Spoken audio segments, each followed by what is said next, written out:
ഈ കവിത യാത്രികരായ നമ്മൾ ഓരോരുത്തരോടും പറയുന്ന ഒരു കാര്യമുണ്ട്. അച്ചടക്കവും ആത്മനിയന്ത്രണവും. അച്ചടക്കത്തിന്റെ മൗലികമായ ഒരു കാര്യമാണ് ചെവി അടയ്ക്കുക എന്ന് പറയുന്നത്, കണ്ണടയ്ക്കുക എന്ന് പറയുന്നത്. തുറക്കുക എളുപ്പമാണ്, ചില കാര്യങ്ങൾ കാണില്ല.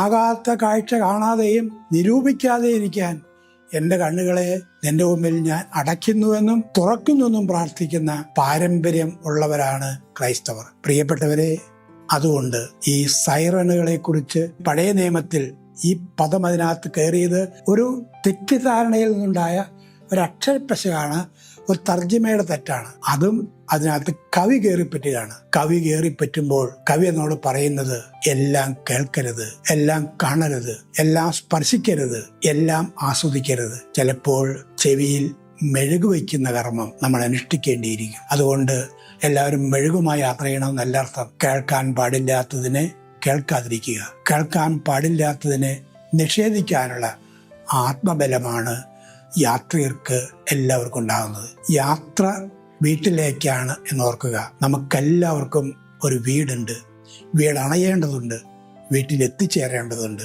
അവിടെ എത്തിച്ചേരണമെങ്കിൽ നമുക്കെല്ലാവർക്കും മനോഹരമായ കവിത വാൾട്ട് വിറ്റ്മാൻ്റെയാണ്. Woods are lovely dark and deep, but I have promises to keep before I sleep. ഞാൻ കണ്ണടയ്ക്കുന്നതിന് മുമ്പ് എനിക്ക് കാതങ്ങൾ കടന്നു പോകാനുണ്ട്.